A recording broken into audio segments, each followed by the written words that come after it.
तो दोस्तों 2024 में जैसा कि मैंने आपको पहले बता रखा है एक से बढ़कर एक कंटेंट देखने को मिलने वाला है। तो हमें कुंग फू पांडा 4 हमें मूवी देखने को मिलने वाली है। दोस्तों इस मूवी की एक तरह से लेंथ की बात की जाए तो 1 घंटा 34 मिनट है और रिलीजिंग डेट की बात की जाए तो 29 मार्च 2024 यानी अगले ही महीने ये हमें देखने को मिलने वाली है। टीजर ट्रेलर सब कुछ इसका रिलीज़ कर दिया गया है। आप उसकी भी वीडियो हमारे चैनल पर देख सकते हो, टीजर ट्रेलर के बारे में अपडेट। और साथ ही साथ आज पूरी वीडियो इसी एक तरह से मूवी के ऊपर मैं आपके लिए लेकर आया हूँ। तो आज इसी मूवी के बारे में आपको सारी कुछ जानकारी बताए गए, डिटेल अपडेट सारी कुछ इन्फॉर्मेशन आपको देंगे। तो आप हमारे इस चैनल पर नए हो तो चैनल को जरूर से सब्सक्राइब कर लीजिएगा, बेल आइकन दबाकर इसे ऑल पर सेट कर ले। अब इसके बारे में हम जानना चालू करते हैं। 2018 में जिमा ने नए फीफा गान के लिए स्कोर तैयार किया, जिसे फीफा के नए आदर्श वाक्य के संदर्भ में लिविंग फुटबॉल कहा गया।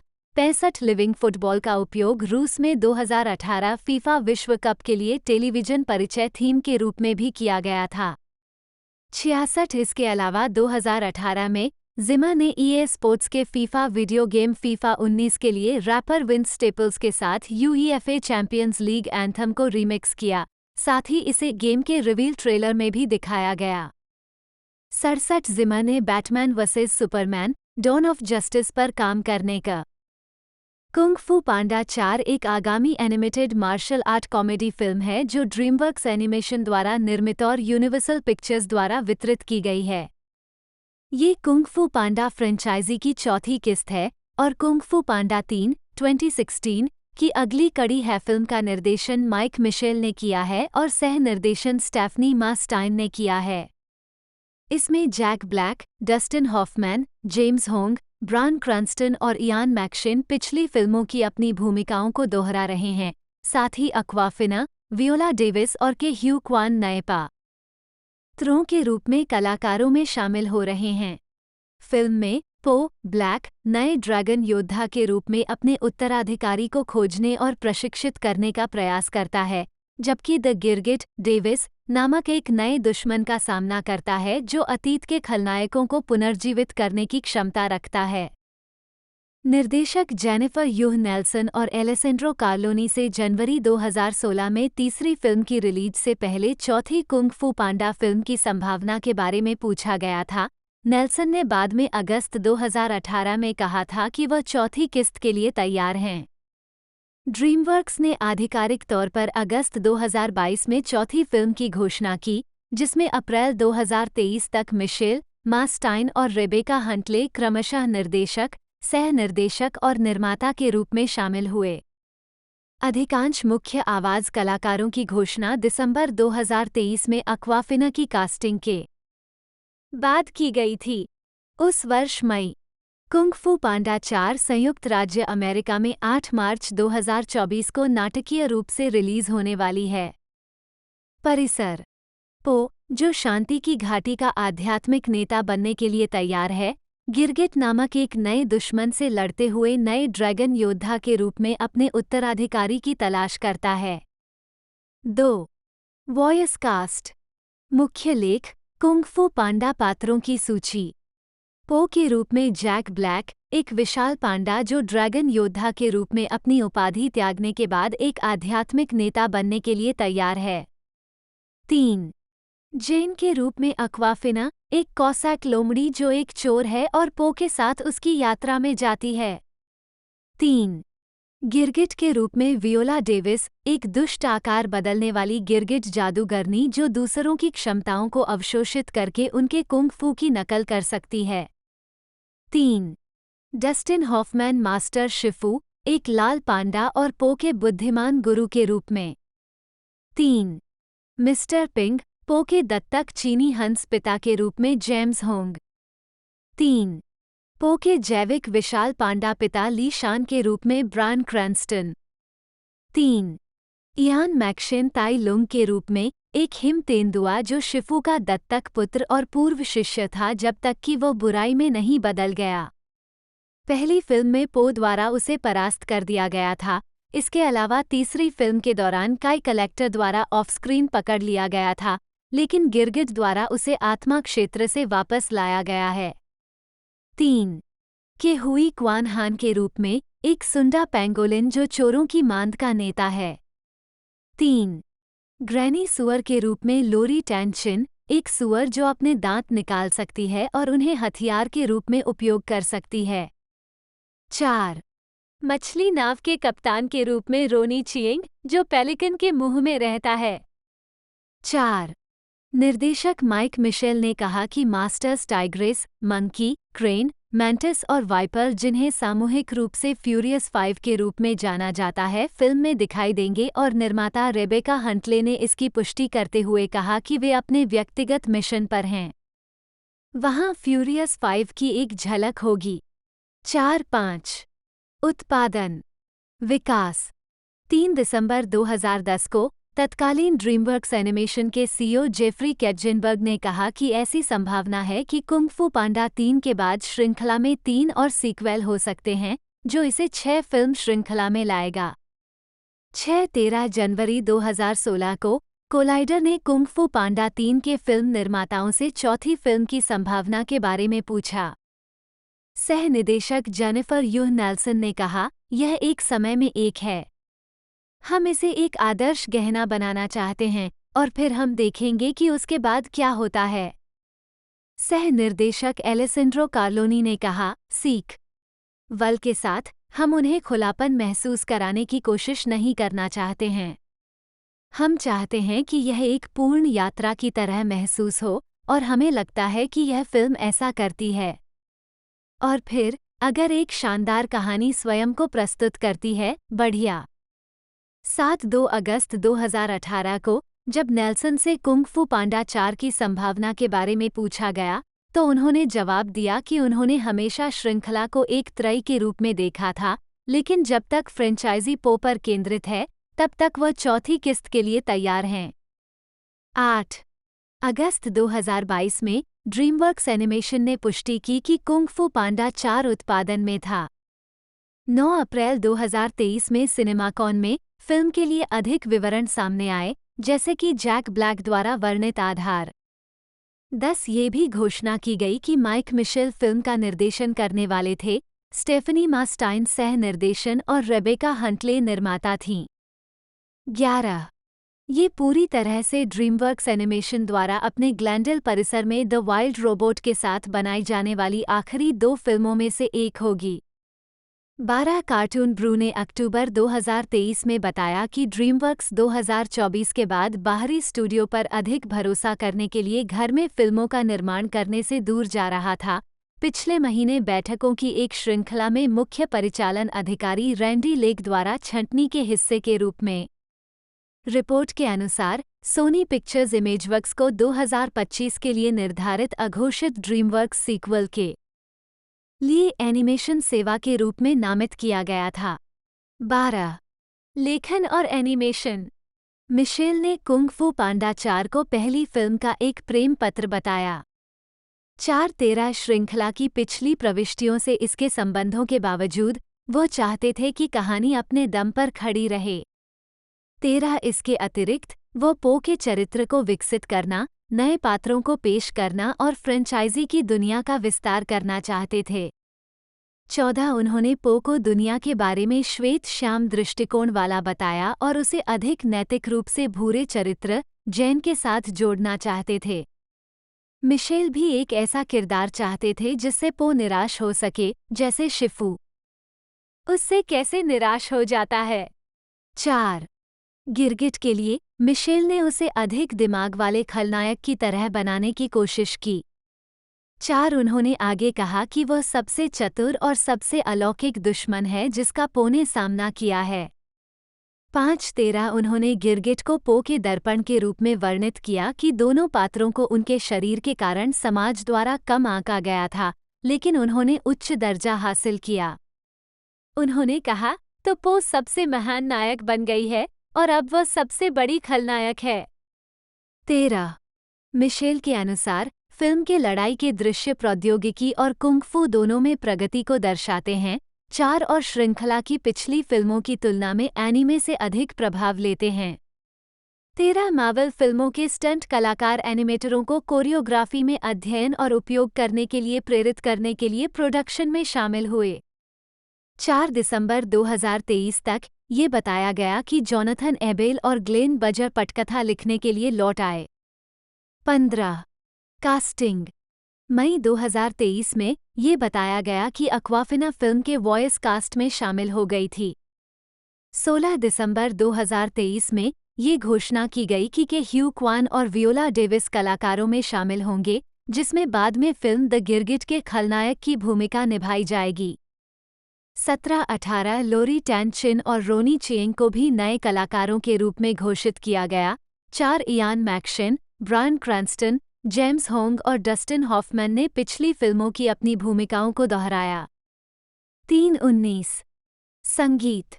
दिसंबर 2023 में हंस जिमर और स्टीव माज़ारो, जिनमें से पूर्व ने पहली 3 फिल्मों के लिए भी रचना की थी, को फिल्म का स्कोर तैयार करने की घोषणा की गई थी। 20 रिलीज। नाट्यशास्त्रीय। कुंग फू पांडा 4 संयुक्त राज्य अमेरिका में 8 मार्च 2024 को रिलीज होने वाली है। 9 मार्केटिंग। पो फिल्म के प्रचार के लिए नवंबर 2023 में मैसी के थैंक्सगिविंग डे परेड में लौट आए। 21 फिल्म का ट्रेलर एक पोस्टर के साथ 13 दिसंबर 2023 को जारी किया गया था। ट्रेलर को सभी सोशल मीडिया पर पहले 24 घंटों में 142 मिलियन से अधिक बार देखा गया, जो यूनिवर्सल एनिमेटेड के लिए सबसे ज्यादा देखा जाने वाला ट्रेलर बन गया। Film the super Mario brothers movie, minions, the rise of Gru, sing 2 और puss in boots, the last wish को पीछे छोड़ते हुए। 22 होम मीडिया। नेटफ्लिक्स के साथ यूनिवर्सल के सौदे के हिस्से के रूप में फिल्म पे टीवी विंडो के पहले 4 महीनों के लिए पीकॉक पर स्ट्रीम होगी, फिर अगले 10 के लिए नेटफ्लिक्स पर चली जाएगी और फिर शेष 4 के लिए पीकॉक पर वापस आ जाएगी। अपने अनुभव के बाद एक और सुपरहीरो फिल्म नहीं बनाने के अपने 2016 के बयान के विपरीत साइमन किनबर्ग द्वारा निर्देशित डार्क फिनिक्स के लिए स्कोर तैयार किया। 68 इसके अलावा 2019 के लिए उन्होंने जॉन फेव्यू द्वारा निर्देशित डिज्नी की द लायन किंग का फोटोरियलिस्टिक कंप्यूटर एनिमेटेड रीमेक बनाया। 69 22 अगस्त 2018 को जिमर को वंडर वुमन 1984 के संगीतकार के रूप में भी घोषित किया गया था। 17-18 मार्च 2019 को ये घोषणा की गई कि जिमर डेनिस विलेन्यूवे के ड्यून का स्कोरिंग करेंगे। 71 जून 2019 में जिमर को BMW के कॉन्सेप्ट वाहन विशन एम नेक्स्ट के लिए ध्वनि बनाने के लिए काम पर रखा गया था। 72 2020 में जिमर ने हिलबिली एलिगी के लिए स्कोर तैयार किया। 73 6 जनवरी 2020 को ये घोषणा की गई थी कि पिछले संगीतकार डैन रोमर के प्रोजेक्ट छोड़ने के बाद वो James Bond film No Time to Die के लिए संगीतकार के रूप में कार्यभार संभालेंगे। 74 नो टाइम टू डाई के लिए स्कोरिंग पर बोलते हुए जिमर ने द हिंदू को बताया, 3 बैटमैन फिल्में करने के बाद जो आपके लिए 3 फिल्में हैं लेकिन मेरे लिए मेरे जीवन के 12 साल हैं, मैं वास्तव में समझता हूं कि डैनियल क्रेग कहाँ था। इसके साथ उन्होंने अपने जीवन के 16 साल बॉन्डर को समर्पित कर दिए। मैं न केवल अच्छा स्कोर बनाना चाहता था, बल्कि थोड़ा और गहराई में जाना चाहता था और उस व्यक्ति, काम और उन सभी लोगों का सम्मान करना चाहता था जो इतने लंबे समय से इस पर काम कर रहे हैं।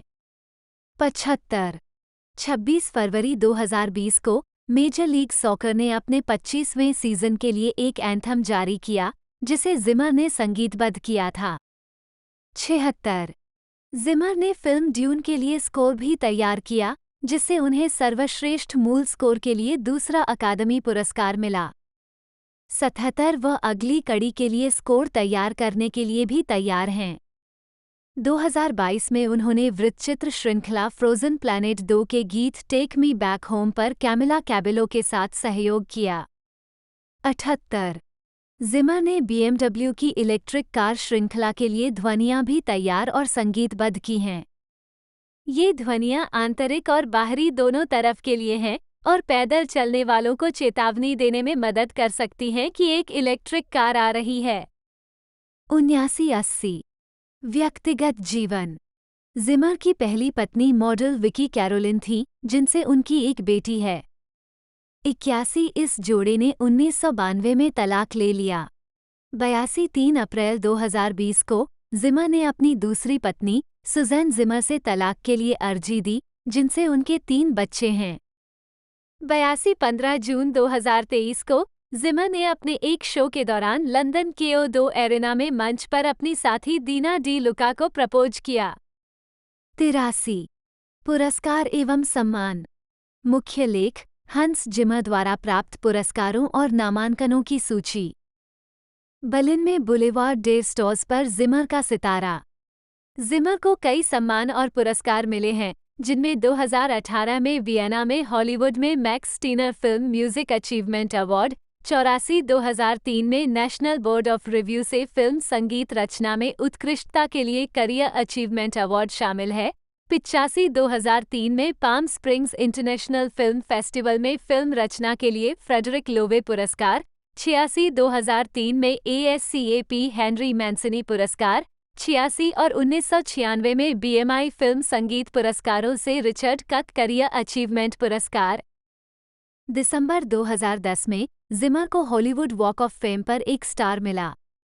उन्होंने ये पुरस्कार अपने प्रचारक और दीर्घकालिक मित्र रोनी चेसिन को समर्पित किया, जिनकी पिछले महीने बेवली हिल्स में गोली मारकर हत्या कर दी गई थी। 87 जून 2016 में जिमर विज्ञान संचार के लिए स्टीफन हॉकिंग मेडल के उद्घाटन विजेताओं में से एक थे। 88 नवंबर 2017 में एक मुख्य बैल्ट क्षुद्रग्रह 4,95,253 2013 ओकेट पोलिश खगोलविदों माइकल कुसियाक और माइकल जोलनवस्की द्वारा खोजा गया था, जिसका नाम हंस जिमर रखा गया था।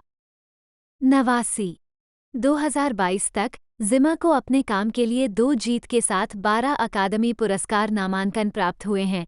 पहला 1994 की फिल्म द लायन किंग के लिए 67वें अकादमी पुरस्कार में और दूसरा 94वें अकादमी पुरस्कार में 2021 की फिल्म ड्यून के लिए।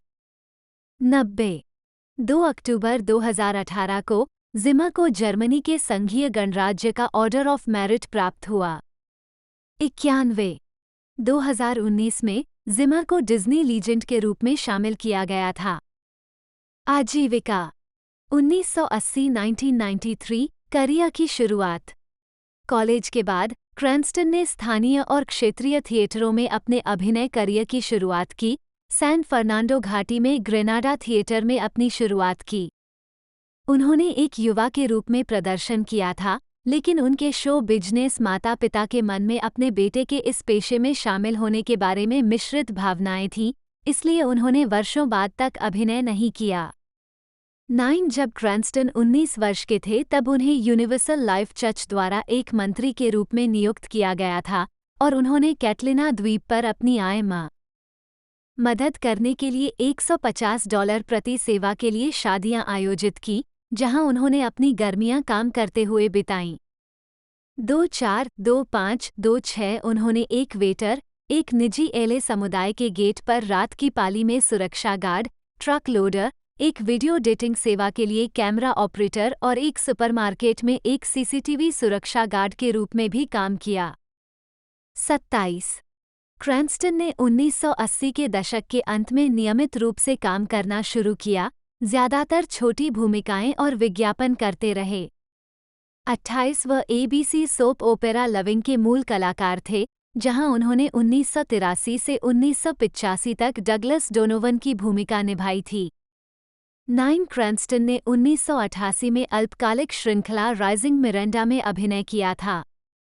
क्रैन्स्टन ने एक एपिसोड में टॉम लोगन की भूमिका निभाई थी। 1989 में टीवी श्रृंखला बेवॉच का पहला सीजन। क्रैन्स्टन के आवाज अभिनय में जापानी एनीमे की अंग्रेजी डबिंग शामिल है, जिसके लिए उन्होंने मुख्य रूप से गैर यूनियन छद्म नाम ली स्टोन का इस्तेमाल किया। 29 जिसमें मैक्रोस प्लस और आर्मिटेज 3, पॉलीमेट्रिक्स और शामिल हैं। सबसे विशेष रूप से स्ट्रीट फाइटर 2, फेई लॉन्ग के रूप में एनिमेटेड मूवी और बच्चों की श्रृंखला माइटी मॉर्फिन पावर रेंजर्स।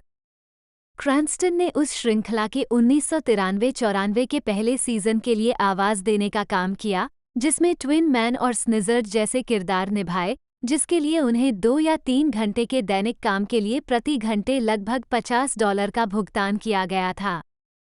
माना जाता था कि ब्लू पावर रेंजर बिली क्रैंस्टन का नाम उनके नाम पर रखा गया था, लेकिन ये तब से गलत साबित हुआ है।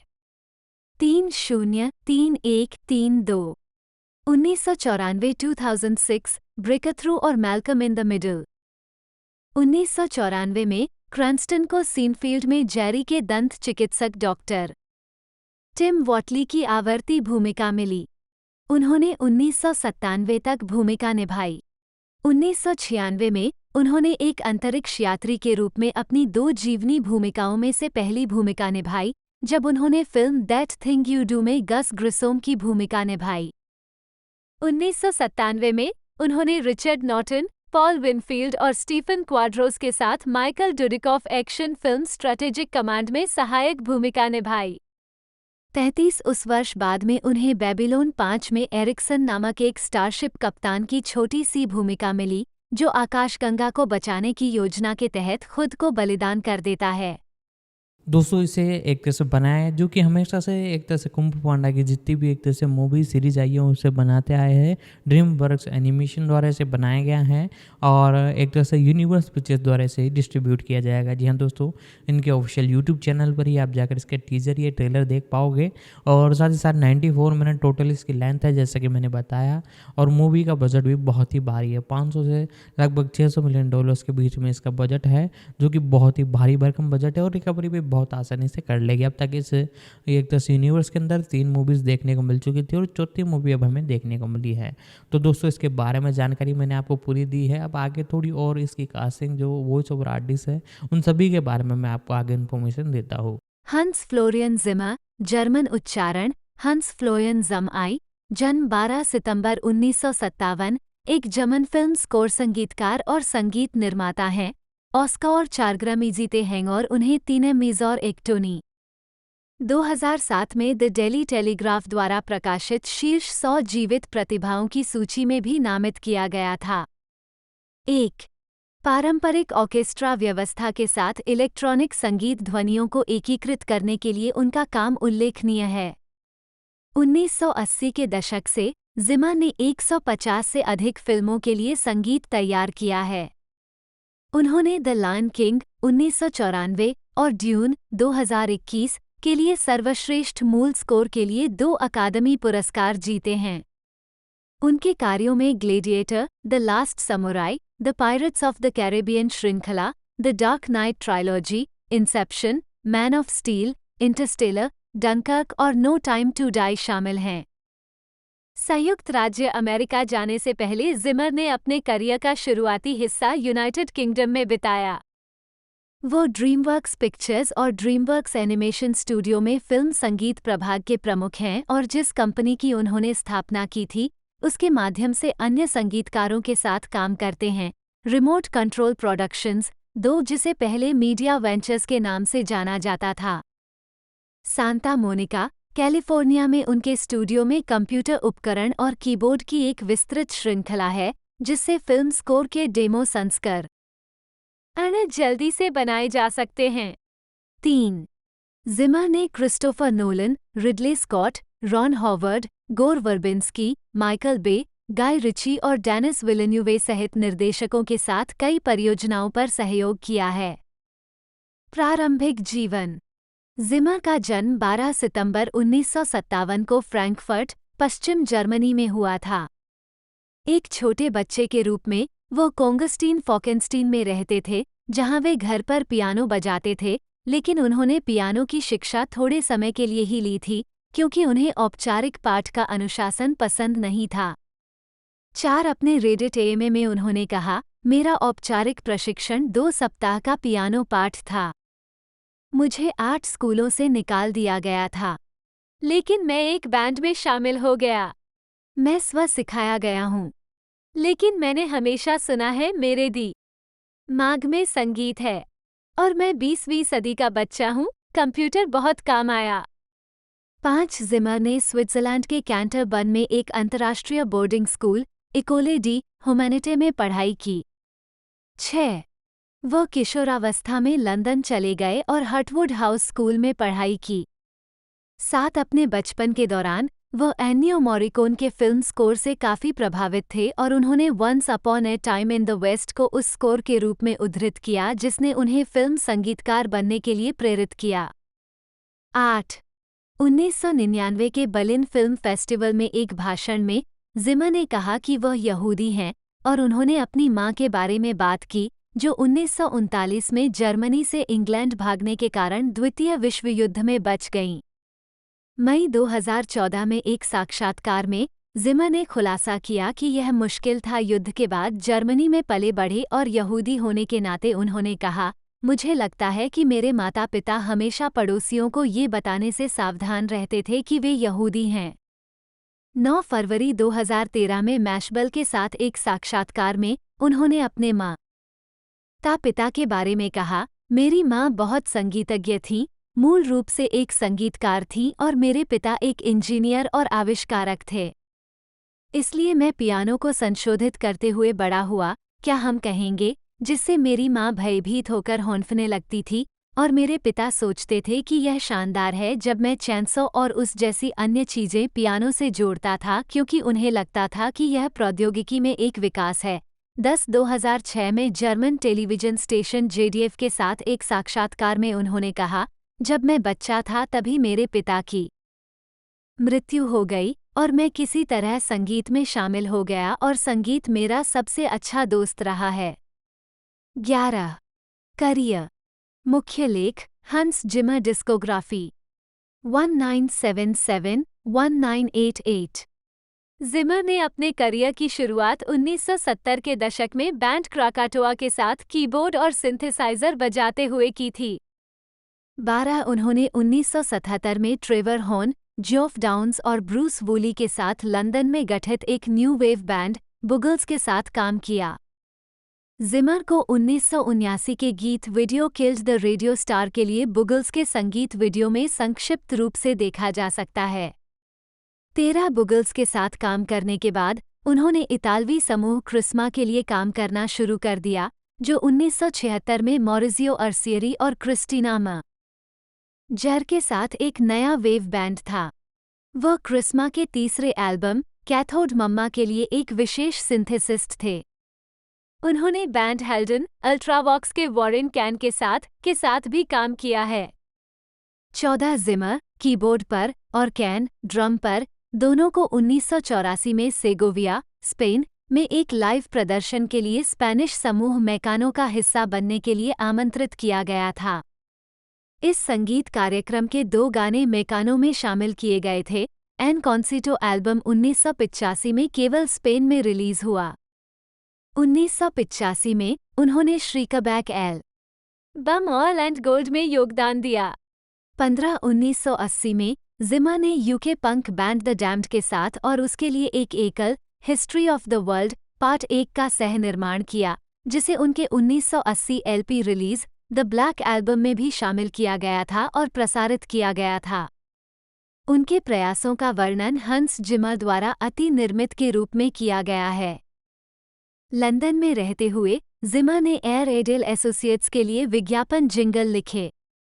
14. 1980 के दशक में जिमर ने स्टैनली मायर्स के साथ साझेदारी की, जो एक शानदार फिल्म संगीतकार थे जिन्होंने 60 से अधिक फिल्मों के लिए स्कोर लिखा था। जिमर और मायर्स ने लंदन स्थित लिली यार्ड रिकॉर्डिंग स्टूडियो की सह-स्थापना की।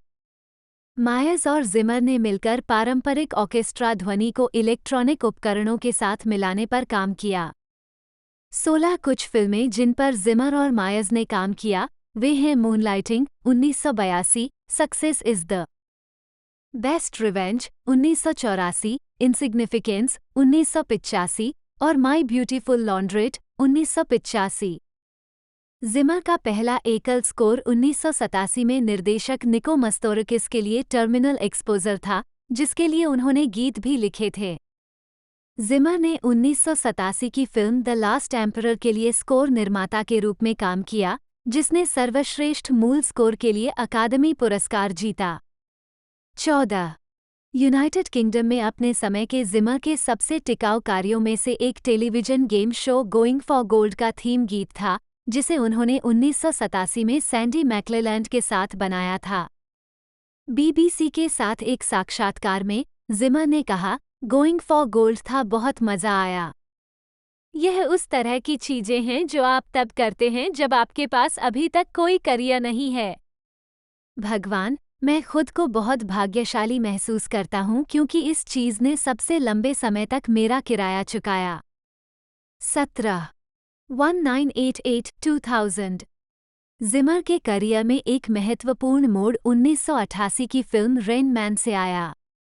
16 हॉलीवुड निर्देशक बैरी लेविंसन रेन मैन के लिए किसी की तलाश कर रहे थे और उनकी पत्नी ने रंगभेद विरोधी नाटक ए वर्ल्ड अपार्ट की साउंडट्रैक सीडी सुनी, जिसके लिए जिमर ने संगीत तैयार किया था।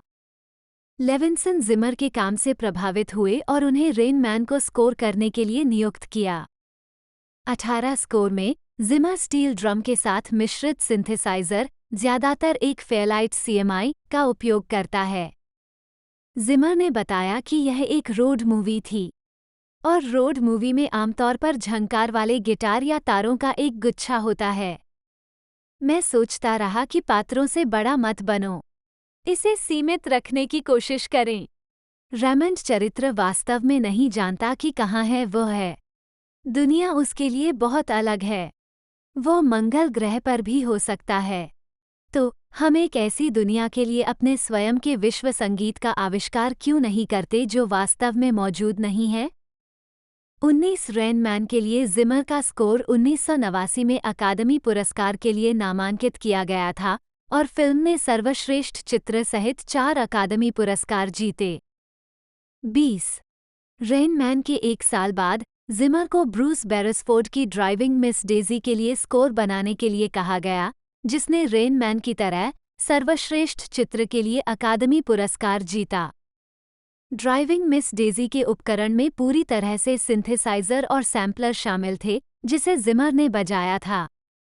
2002 में साउंड ऑन साउंड पत्रिका के साथ एक साक्षात्कार के अनुसार स्कोर के भीतर सुनाई देने वाली पियानो ध्वनियाँ रोलांड MKS-20 एक रैकमाउंट सिंथेसाइजर से आती हैं। जिमर ने मजाक में कहा, इसकी आवाज़ पियानो जैसी नहीं थी, लेकिन इसका व्यवहार पियानो जैसा था। 21 मैं जिमर का संगीत सुनता हूँ और मुझे अपनी आंखें बंद करने की भी ज़रूरत नहीं है। मैं तस्वीरें देख सकता हूँ और इसीलिए कई मायनों में मुझे पता है कि मैं हंस के साथ तस्वीरों पर बात कर सकता हूँ। वह तस्वीरों पर प्रतिक्रिया करता है। रिडले स्कॉट, निर्देशक और निर्माता और जिमर के साथ लगातार सहयोगी। 22 जिमर द्वारा रिडले स्कॉट की 1991 की फिल्म थैमा एंड लुइस के साउंडट्रैक में फिल्म में थंडरबर्ड थीम पर पीट हैकॉक द्वारा ट्रेडमार्क स्लाइड गिटार प्रदर्शन दिखाया गया था। एक किशोर के रूप में जिमर हैकॉक के प्रशंसक थे और फिल्म स्कोर पर उनके सहयोग में K2 और ड्रॉप जोन शामिल हैं। 23 जिमर ने टोनी स्कॉट की 1993 की फिल्म ट्रू रोमांस के लिए थीम लिखी, जिसे उन्होंने कार्ल ऑर्फ के गेसेनहाउर पर आधारित किया।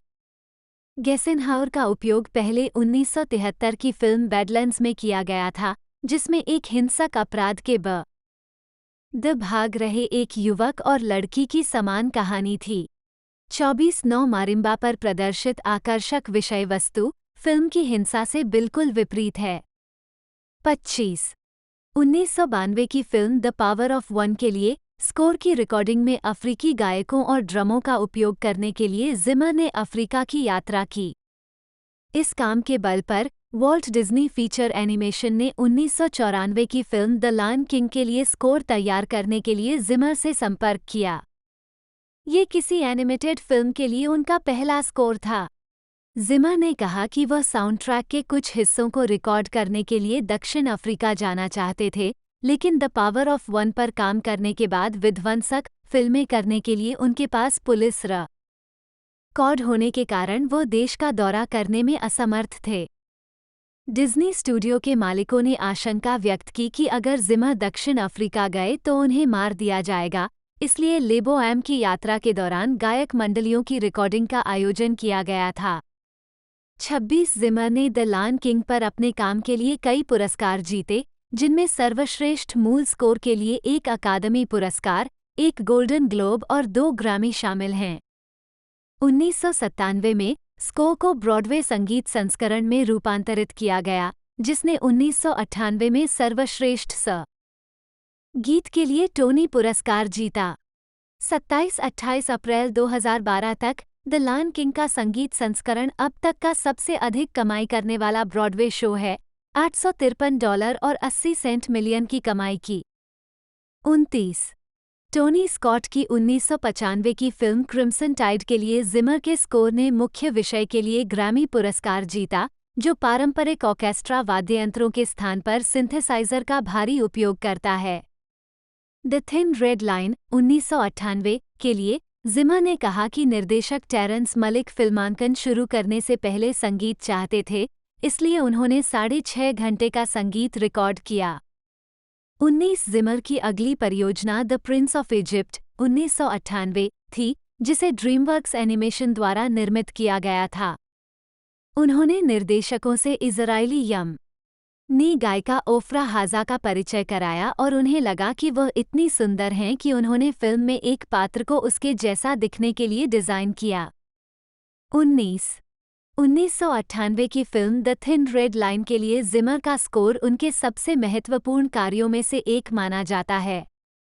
फिल्म के चरमोत्कर्ष पर 9 मिनट का संकेत The Journey to the Line 4 तारों पर आधारित एक आवर्ती विषय का उपयोग करता है, जिसे टिक टिक करती घड़ी रूपांकन के साथ जोड़ा गया है, जिसे जिमर द्वारा रचित बाद के अंकों की एक श्रृंखला में चित्रित किया गया है। 30 इस टुकड़े का उपयोग कई ट्रेलरों और वीडियो गेम में किया गया है और फिल्म निर्माताओं द्वारा इसे नाटकीय दृश्यों के लिए एक अस्थायी ट्रैक के रूप में उपयोग करने की प्रवृत्ति के कारण इसे वर्जित क्यू उपनाम मिला है। 31 2012 2008 में द डार्क नाइट प्रीमियर में जिमर। 2000 के दशक में जिमर ने रिडले स्कॉट की 3 फिल्मों ग्लेडिएटर 2000, ब्लैक हॉक डाउन और हैनिबल 2001 सहित हॉलीवुड की ब्लॉकबस्टर फिल्मों के लिए संगीत तैयार किया। इसके बाद The last Samurai 2003, Madagascar 2005, The Da Vinci Code 2006, The Simpsons Movie 2007, Kung फू पांडा 2008, जिसे उन्होंने John Powell, Angels and Demons 2009 और शर्लक होम्स 2009 के साथ मिलकर बनाया था। 2000 के दशक में अन्य कार्यों में स्पेनिश भाषा की फिल्म कैसी दिवस 32 और द बर्निंग प्लेन 2009 शामिल थीं। उन्होंने टेलीविजन बॉक्सिंग श्रृंखला द कंटेंडर के लिए थीम तैयार की और call of duty modern warfare 2 के संगीत पर लोरने बाल्व के साथ काम किया, जो उनका पहला वीडियो गेम प्रोजेक्ट था। 33 जिमर ने वीडियो गेम क्राइसिस 2 के लिए स्कोर बनाने के लिए संगीतकार बोरिस्लाव स्लावोव और टिल्मन सिलिस्कर के साथ भी सहयोग किया। 34 अक्टूबर 2000 में जिमर ने गेंट में 27वें वार्षिक फ्लैंडर्स इंटरनेशनल फिल्म फेस्टिवल में ऑर्केस्ट्रा और गायक मंडल के साथ पहली बार लाइव कॉन्सर्ट में प्रदर्शन किया। 35 द लास्ट समुराई के लिए स्कोर लिखते समय जिमर को लगा कि जापानी संगीत के बारे में उनका ज्ञान बेहद सीमित था। उन्होंने व्यापक शोध करना शुरू किया, लेकिन जितना अधिक उन्होंने अध्ययन किया, उन्हें उतना ही कम महसूस हुआ कि वे जानते हैं। आखिरकार जिमर ने जो लिखा था उसे फीडबैक के लिए जापान ले गए और जब उनसे पूछा गया कि वह जापानी संगीत के बारे में इतना कुछ कैसे जानते हैं तो वह हैरान रह गए। 19 2003 की शुरुआत में द लास्ट समुराई की स्कोरिंग के दौरान जिमर से निर्माता जेरी ब्रुकहाइमर ने संपर्क किया था, जिनके साथ उन्होंने पहले Crimson Tide, Days of Thunder, The Rock और पर्ल हार्बर में काम किया था। ब्रुकहाइमर ने Pirates of the Caribbean, The Curse of the Black Pearl की शूटिंग पूरी कर ली थी, लेकिन एलन सिल्वेस्ट्री द्वारा फिल्म के लिए तैयार किए गए संगीत से नाखुश थे और एक प्रतिस्थापन स्कोर चाहते थे। 36 ब्रुकहाइमर चाहते थे कि जिमर फिल्म को दोबारा बनाएं, लेकिन द लास्ट समुराई पर उनकी प्रतिबद्धताओं के कारण Pirates of the Caribbean, The Curse of the Black Pearl के लिए संगीत की रचना और पर्यवेक्षण का काम जिमर के सहयोगियों में से एक क्लॉस बैडेल्ट को दिया गया था।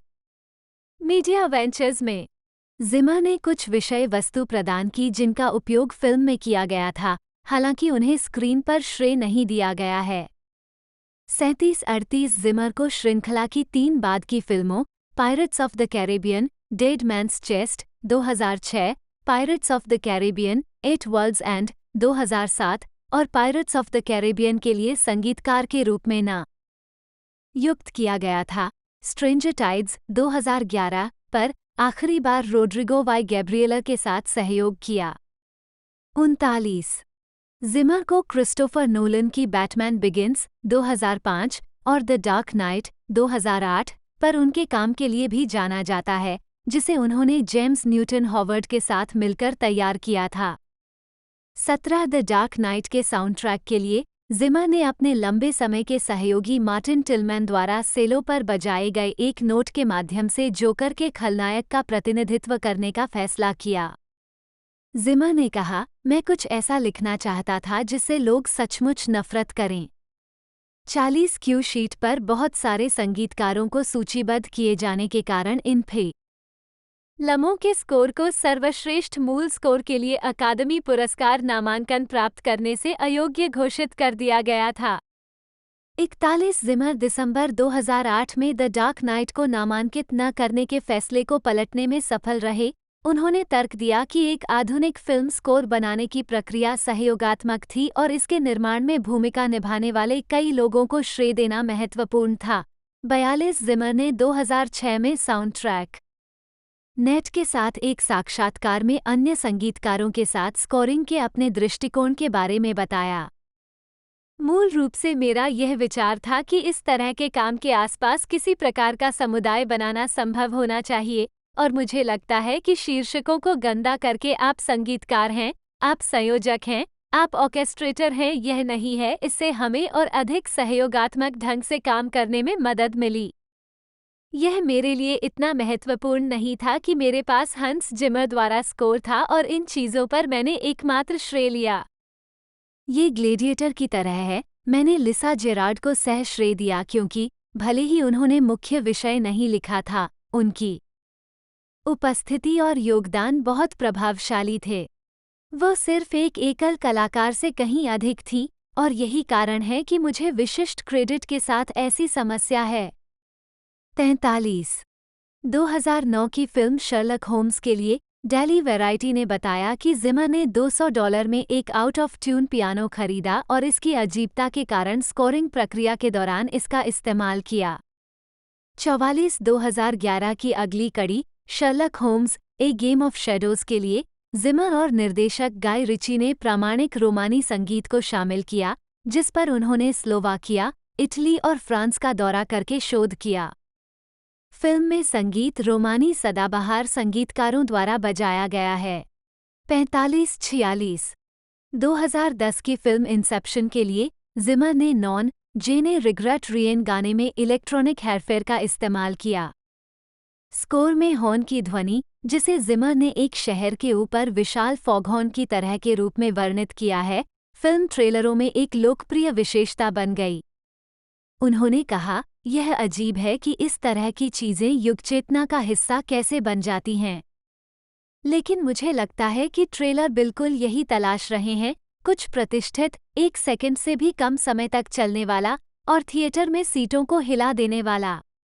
4 के हुई क्वान, जन्म 20 अगस्त 1971, जिन्हें जोनाथन के क्वान KIKWN के नाम से भी जाना जाता है, एक अमेरिकी अभिनेता हैं। एक बाल कलाकार के रूप में क्वान ने Indiana Jones and the Temple of Doom 1984 में, शॉर्ट राउंड और द गोएनीज 1985 में डेटा की भूमिका निभाकर प्रसिद्धि हासिल की। 1990 के दशक में कुछ भूमिकाओं के बाद उन्होंने 19 साल का अभिनय अंतराल लिया। इस दौरान उन्होंने स्टंट कोरियोग्राफर और सहायक निर्देशक के रूप में काम किया। क्वान ने पारिवारिक साहसिक फाइंडिंग ओहाना 2021 के साथ अभिनय में वापसी की। इसके बाद समीक्षकों द्वारा प्रशंसित Everything Everywhere All at Once 2022, एक प्रदर्शन जिसने उन्हें अकादमी पुरस्कार, गोल्डन ग्लोब और स्क्रीन एक्टर्स गिल्ड अवार्ड सहित विभिन्न प्रशंसाएं दिलाईं। क्वान सर्वश्रेष्ठ सहायक अभिनेता का अकादमी पुरस्कार जीतने वाले एशियाई मूल के 2 अभिनेताओं में से एक हैं और अकादमी पुरस्कार जीतने वाले वियतनाम में जन्मे पहले अभिनेता हैं। टाइम पत्रिका ने उन्हें 2023 में दुनिया के 100 सबसे प्रभावशाली लोगों में से एक का नाम दिया। 4 तब से उन्होंने 2023 में डिज्नी जोड़ सीरीज लोकी के दूसरे सीजन में अभिनय किया है। प्रारंभिक जीवन। क्वान को हुई का जन्म 20 अगस्त 1971 को दक्षिण वियतनाम के साइगोन में हुआ था। 5 उनका जन्म 8 भाई बहनों वाले चीनी मूल के परिवार में हुआ था। 6 1975 में उत्तरी वियतनामी ने दक्षिण पर कब्जा कर लिया और वियतनाम पर कब्जा कर लिया। 3 साल बाद क्वान अपने परिवार के साथ वियतनाम से भाग गया। 7 वह अपने पिता और 5 भाई बहनों के साथ हांगकांग भाग गया, जबकि क्वान की मां और 3 अन्य भाई बहन मलेशिया चले गए। 8 हांगकांग में एक शरणार्थी शिविर में रहने के बाद क्वान के पूरे परिवार को 1979 में शरणार्थी कार्यक्रम के हिस्से के रूप में संयुक्त राज्य अमेरिका में भर्ती कराया गया था। 9 अमेरिका में क्वान कैलिफोर्निया में पले बढ़े, जहां उन्होंने माउंट में भाग लिया। सनलैंड तुजिंगा, लॉस एंजल्स में ग्लीसन जूनियर हाई स्कूल और अलहम्ब्रा में अलहम्ब्रा हाई स्कूल। 10 करियर। बाल स्टारडम और फिल्म निर्माण। क्वान 12 साल की उम्र में एक बाल कलाकार बन गया, जिसने 1984 में स्टीवन स्पीलबर्ग की film Indiana Jones and the Temple of Doom में हैरिस फोर्ड के साइडकिक शॉर्ट राउंड की भूमिका निभाई। 11 कास्टिंग डायरेक्टर ने कैस्टिला एलिमेंट्री स्कूल में कई बच्चों का ऑडिशन लिया, जिनमें शामिल थे क्वान का छोटा भाई। 12 उन्होंने इस भूमिका को मेरे जीवन के सबसे सुखद समयों में से एक बताया। 9 उनके प्रदर्शन के लिए उन्हें एक युवा अभिनेता द्वारा सर्वश्रेष्ठ प्रदर्शन के लिए सैटर्न पुरस्कार के लिए नामांकित किया गया था। 13 1985 में क्वान ने द गोनीज में आविष्कारक रिचर्ड डेटा वांग नामक बच्चों के समूह के सदस्य के रूप में सह अभिनय किया। उन्होंने 1986 की ताइवानी film it takes a thief में एक जेबकतरे अनाथ की भूमिका निभाई। 1987 में वह जापानी आइडल गायक होंडा मिनाको के साथ जापानी फिल्म पैसेंजा सुगिसा ऋषि हिबिजा में दिखाई दिए। उन्होंने अल्पकालिक टीवी श्रृंखला टुगेदर वी स्टैंड 1986-1987 में सैम की भूमिका निभाई और 1990 से 1991 तक sitcom head of the class में जैस्पर क्वांग की भूमिका निभाई। 1991 में उन्होंने फिल्म ब्रीथिंग फायर में अभिनय किया और इसमें एक छोटी भूमिका निभाई। अगले वर्ष एंकिनो मैन।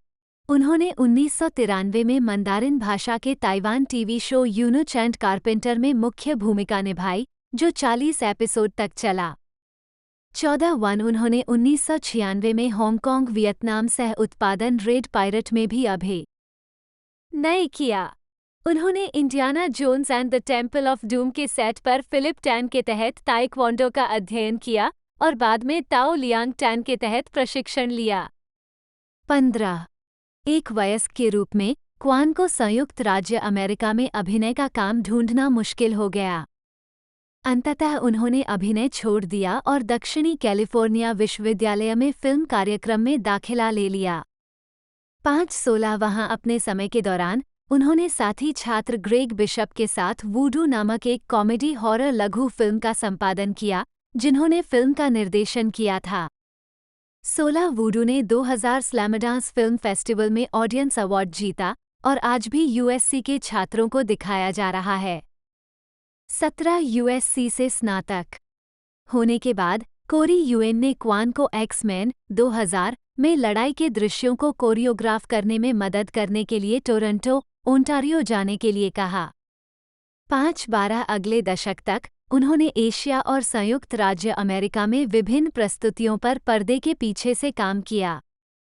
12 उन्होंने द वन 2001 के लिए एक स्टंट कोरियोग्राफर के रूप में फिर से यूएन की मदद की। 18 क्वान ने वोंग कार-वाई की 2004 में सहायक निर्देशक के रूप में काम किया। 12 अभिनय और आगामी परियोजनाओं पर वापसी। The Goonies panel 2019 fan expo Toronto में सीन एस्टन, क्वान और कोरी फेल्डमैन। क्वान को 2018 में क्रेजी रिच एशियाइयों की सफलता के बाद अभिनय में लौटने के लिए प्रेरित किया गया था। 19 उसी वर्ष फिल्म निर्माण जोड़ी डैनियल ने अपनी film Everything Everywhere All at Once के लिए कास्टिंग शुरू की। वे वेमेंड वांग की भूमिका में एक अभिनेता को लेने के लिए संघर्ष कर रहे थे, एक ऐसा चरित्र जो फिल्म के 3 अलग अलग अवतारों में दिखाई देगा। सह निदेशक डैनियल क्वान की नज़र ट्विटर पर क्वान पर पड़ी। टैलेंट एजेंट मिलने के 2 हफ्ते बाद अभिनेता को फिल्म के ऑडिशन के लिए कॉल आया। 16 जनवरी 2020 में क्वान को Everything Everywhere All at Once के कास्ट सदस्य के रूप में घोषित किया गया था। 20 फिल्म को जबरदस्त प्रशंसा के साथ मार्च 2022 में रिलीज किया गया था, जिसमें क्वान के प्रदर्शन को लगभग सर्वसम्मत प्रशंसा और मीडिया का ध्यान मिला, जिसके परिणामस्वरूप अंततः उन्हें अपनी भूमिका के लिए golden globe, screen Actors Guild award और अकादमी पुरस्कार मिला। स्क्रीन एक्टर्स गिल्ड अवार्ड की जीत ने उन्हें सहायक भूमिका में एक पुरुष अभिनेता द्वारा उत्कृष्ट प्रदर्शन के लिए स्क्रीन एक्टर्स गिल्ड अवार्ड की के साथ स्क्रीन एक्टर्स गिल्ड अवार्ड्स में किसी भी व्यक्तिगत श्रेणी में जीतने वाला पहला एशियाई व्यक्ति बना दिया। वह उस श्रेणी में नामांकित होने वाले पहले वियतनामी अमेरिकी अभिनेता थे। 2-1, 2-2, 2-3, 2-4 क्वान सर्वश्रेष्ठ सहायक अभिनेता के लिए अकादमी पुरस्कार जीतने वाले एशियाई मूल के 2 अभिनेताओं में से एक हैं। दूसरे हैं 1985 में हैंग एस एंगोर 25 और पहले वियतनाम हैं अकादमी पुरस्कार जीतने वाला जन्मजात अभिनेता। 26 Everything Everywhere All at Once अब तक की सबसे अधिक पुरस्कार प्राप्त फिल्म भी है। 27 अमेरिकी जन्मे चीनी टीवी श्रृंखला की स्क्रीनिंग मई 2023 से पहले व्हाइट हाउस में अमेरिकी राष्ट्रपति जो बिडेन के साथ एशियाई अमेरिकी, मूल हवाईयन और प्रशांत द्वीपवासी विरासत माह समारोह में मेहमानों से बात करते हुए क्वान 2019 में उन्हें 2021 में रिलीज हुई नेटफ्लिक्स फिल्म फाइंडिंग ओहाना में सहायक भूमिका के लिए चुना गया था। 28 क्वान ने निर्देशक जूड वेंग को फिल्म का वर्णन द गोनीज मीट्स इंडियाना जोन्स के रूप में वर्णित करते हुए सुनने के बाद उनसे संपर्क किया, जिनमें से दोनों में क्वान दिखाई दिए थे। 16 फरवरी 2022 में ये घोषणा की गई कि वह डिज्नी जोड़ के लिए अमेरिकन बॉर्न चाइनीज केटीवी रूपांतरण के कलाकारों में शामिल हो गए हैं, जिसे बाद में मई 2023 में रिलीज किया गया। 29-30 सितंबर 2022 में क्वान की घोषणा की गई थी डिज्नी जोड़ के लिए मार्वल सिनेमैटिक यूनिवर्स सीरीज लोकी के दूसरे सीजन के कलाकारों में शामिल हुए, जिसका प्रीमियर 6 अक्टूबर 2023 को हुआ। उनके प्रदर्शन के लिए उन्हें ड्रामा सीरीज नामांकन में सर्वश्रेष्ठ सहायक अभिनेता के लिए क्रिटिक्स चॉइस टेलीविजन अवार्ड मिला। 31-32 जून 2023 में ये घोषणा की गई कि उन्हें एक अभिनेता के रूप में academy of motion picture arts and sciences में शामिल होने के लिए आमंत्रित किया गया है। 33-12 दिसंबर 2023 को वह कुंग फू पांडा 4 के लिए वॉइस कास्ट में शामिल है। व्यक्तिगत जीवन क्वान वियतनाम के होआ जातीय अल्पसंख्यक समूह से हान चीनी वंश का है। वह अंग्रेजी, वियतनामी, कैंटोनीज और मंदारिन में पारंगत हैं। 34 क्वान का विवाह इको क्वान से हुआ है, जो Everything Everywhere All at Once के लिए ऑन-सेट अनुवादक के रूप में काम करता था। 35 और वुडलैंड हिल्स, लॉस एंजल्स में रहता है। 16-5 क्वान के पास ताइक्वांडो में 2nd डिग्री ब्लैक बेल्ट है। Indiana Jones and the Temple of Doom में अपनी भूमिका के लिए एक ताइक्वांडो प्रशिक्षक से सीखने के बाद उन्होंने कक्षाएं लेना शुरू कर दिया।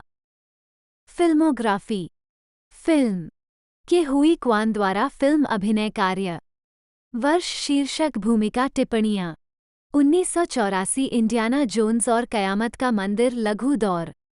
1985 मूर्ख रिचर्ड डेटा वांग। 1986 यह एक चोर लेता है छोटा गुआन। 1987 यात्री पोरोटी। 1991 सांस लेने की आग चार्ली मूर। 1992 एंकिनो मैन किम। 1996 लाल समुद्री डाकू क्वान चिया चियांग। 2002 दूसरी बार के आसपास वोंग गाओ। 2021 ओहाना ढूंढना जॉर्ज फान। 2022 सब कुछ हर जगह एक ही बार में वेमेंड वांग। 2024 कुंग फू पांडा 4 हान आवाज पोस्ट प्रोडक्शन 36। विद्युत राज्य TBA डाक उत्पादन, TBA प्यार से TBA 37। अन्य श्रेय के हुई क्वान द्वारा अन्य फिल्मी काम। वर्ष शीर्षक भूमिका 2000 पुरुष सहायक फाइट कोरियोग्राफर अनुवादक 2001 एक सहायक एक्शन कोरियोग्राफी निर्देशक 2004-2046 सहायक संचालक इयान डेविड मैक्शिन एक जन्म 29 सितंबर 1942 एक अंग्रेजी अभिनेता हैं। उन्हें उनके टेलीविजन प्रदर्शनों के लिए जाना जाता है, विशेष रूप से BBC श्रृंखला लवजॉय 1986-1994, टू डेडवुड में अल स्वरंगेन 2004-2006 और इसकी 2019 की फिल्म निरंतरता, साथ ही अमेरिकी में मिस्टर वेडनेसडे में शीर्षक भूमिका के लिए जाना जाता है। भगवान 2017-2021 डेडवुड की मूल श्रृंखला के लिए मैक्शिन ने सर्वश्रेष्ठ अभिनेता टेलीविजन श्रृंखला ड्रामा के लिए गोल्डन ग्लोब पुरस्कार जीता और ड्रामा श्रृंखल में उत्कृष्ट मुख्य अभिनेता के लिए प्राइम टाइम एमी पुरस्कार के लिए नामांकन प्राप्त किया।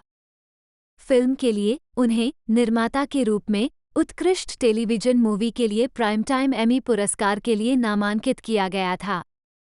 उनकी फिल्मी भूमिकाओं में the wild and the willing 1962 में Harry Brown, if it's Tuesday में Charlie Cartwright, this must be Belgium 1969, villain में वोल्फ लिसनर 1971, सेक्सी बीस्ट में टेडी बैस 2000, फ्रैंक पॉवेल शामिल हैं। हॉट रॉड 2007, कैप्टन होक इन श्रेक द थर्ड 2007, ताई lung in kung फू पांडा 2008, Blackbeard in pirates of the Caribbean, on stranger tides 2011 और Winston Scott in John Wick film series 2014 वर्तमान। प्रारंभिक जीवन यॉर्क मिस्ट्री प्लेज 1963 में शैतान के रूप में एक युवा इयान मैक्शिन।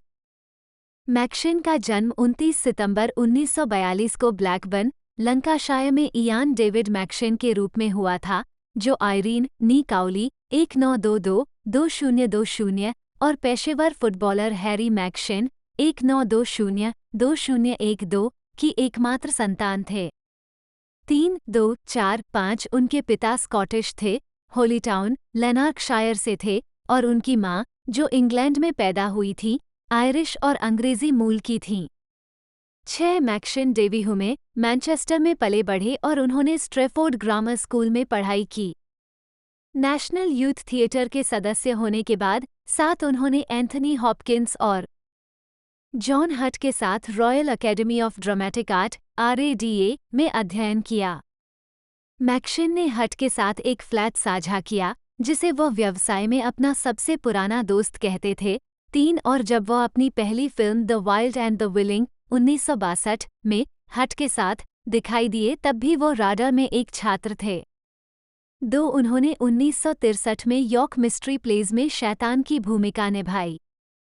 करियर यूनाइटेड किंगडम में मैक्शिन की सबसे प्रसिद्ध भूमिका इसी नाम की श्रृंखला में प्राचीन वस्तुओं के डीलर लवजॉय की है।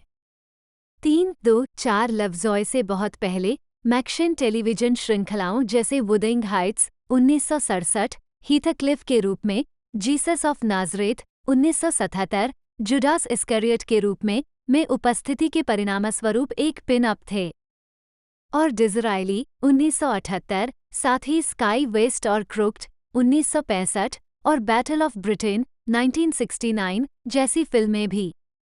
8-9 अभिनेता को संयुक्त राज्य अमेरिका में डलास में ब्रिटिश फिल्म निर्देशक डॉक्टर ना लॉकवुड के रूप में भी सफलता मिली। संयुक्त राज्य अमेरिका में उन्हें HBO श्रृंखला डेडवुड में ऐतिहासिक व्यक्ति अल स्वरंगेन की भूमिका के लिए जाना जाता है। 4 जिसके लिए उन्होंने टेलीविजन नाटक में सर्वश्रेष्ठ अभिनेता के लिए 2005 का गोल्डन ग्लोब पुरस्कार जीता। 2 उन्हें 2005 एमी अवार्ड और स्क्रीन एक्टर्स गिल्ड अवार्ड्स में भी नामांकित किया गया था। विज्ञान कथा प्रशंसकों के बीच मैक्शिन को Babylon 5 The River of Souls में रॉबर्ट ब्रायसन का किरदार निभाने के लिए जाना जाता है। 10 2004 में द इंडिपेंडेंट के साथ एक साक्षात्कार में मैक्शिन ने कहा कि वो चाहते थे कि उन्होंने ब्रायसन की भूमिका को अस्वीकार कर दिया था क्योंकि उन्हें तकनीकी संवाद में संघर्ष करना पड़ा था और उन्होंने मार्टिन शीन को देखा था, जो उनकी आंखों के बीच में एक आंख पहने हुए था। माथा, यह अभिनय के दौरान उनका अब तक का सबसे शर्मनाक अनुभव था। 11 1985 में मैक्शिन ग्रेस जोन्स के स्लेव टू द रिदम में एक एमसी के रूप में दिखाई दिए। यह एक कॉन्सेप्ट एल्बम था जिसमें उनका वर्णन शामिल था और जिसकी दुनिया भर में 10 लाख से अधिक प्रतियां बिकीं। 12-13 1992 में उन्होंने अपना एकल studio album from both sides now record किया और रिलीज किया, जिसमें मैक्शिन ने लोकप्रिय गीतों के कवर संस्करण गाए। 14-15 यह एल्बम यूके एल्बम चार्ट में 40वें नंबर पर पहुंच गया। 16 2006 में मैक्शिन उनकी अन्य भूमिकाओं में minder episode the last video show में सशस्त्र डाकू और गैंगलैंड बॉस जैक लास्ट की भूमिका शामिल है। 17 श्रेक द थर्ड में कैप्टन हुक के रूप में, द गोल्डन कंपास में रग्नर स्टलूसन के रूप में, 18 कुंग फू पांडा में ताई लुंग के रूप में, 19 जिसके लिए उन्हें एनी पुरस्कार नामांकन प्राप्त हुआ, सेक्सी बीस्ट में क्राइम बॉस टेडी बैस और कोरलीन में श्री बॉबिन्स्की। 20 लाइव एक्शन में उन्होंने Hot Rod, 21 action thriller Death Race, 22 और द सीकर में प्रदर्शन किया है। 23 वह द वेस्ट विंग में एक रूसी राजनयिक के रूप में दिखाई दिए हैं। 2007-08 के दौरान उन्होंने हैरोल्ड पिंटर की द होमकमिंग की 40वीं वर्षगांठ के ब्रॉडवे पुनरुद्धार में मैक्स के रूप में अभिनय किया, जिसमें ईव बेस्ट, राउल एस्पर्जा और माइकल मैक्किन सह कलाकार थे और कॉट थिएटर में डैनियल सुलिवन द्वारा निर्देशित थे। 16 दिसंबर 2007 13 अप्रैल 2008 25 2009 में वह किंग्स में दिखाई दिए, जो डेविड की बाइबल कहानी पर आधारित थी। राजा शाउल के समकक्ष राजा सिलास बेंजामिन के उनके चित्रण की बहुत प्रशंसा की गई और एक आलोचक ने कहा, जब भी राजा लड़खड़ाते हैं, मैक्शिन पूरे दृश्य पर काटने के निशान लगाते दिखाई देते हैं। 26 2010 में मैक्शिन ने the pillars of the earth में बिशप वालरन बिगोड के रूप में अभिनय किया। 27 ये श्रृंखला 12वीं सदी के इंग्लैंड पर आधारित एक ऐतिहासिक नाटक थी और केन फोलेट के इसी नाम के उपन्यास पर आधारित थी। 28 उसी वर्ष वॉल्ट डिज्नी कंपनी ने पुष्टि की कि मैक्शिन ऑन स्ट्रेंजर टाइड्स में ब्लैकबेट का किरदार निभाएंगे। 29 2013 में उन्होंने ब्रायन सिंगर के जैक द जॉइंट स्लेयर में किंग ब्रमवेल की भूमिका निभाई। 30 2010 के बाद से मैक्शिन ने द ओपन चैंपियनशिप की ESPN कवरेज के प्रत्येक दौर के शुरुआती टीज सुनाए हैं। 31 2012 में मैक्शिन ने अमेरिकन हॉरर स्टोरी के दूसरे सीजन में 1960 के दशक के एक परपीड़क सीरियल किलर मर्डर सांता के रूप में 2 एपिसोड के लिए अतिथि भूमिका निभाई थी। 32 2016 में वो सीजन 6 में रे के रूप में गेम ऑफ थ्रोन्स के कलाकारों में शामिल हुए।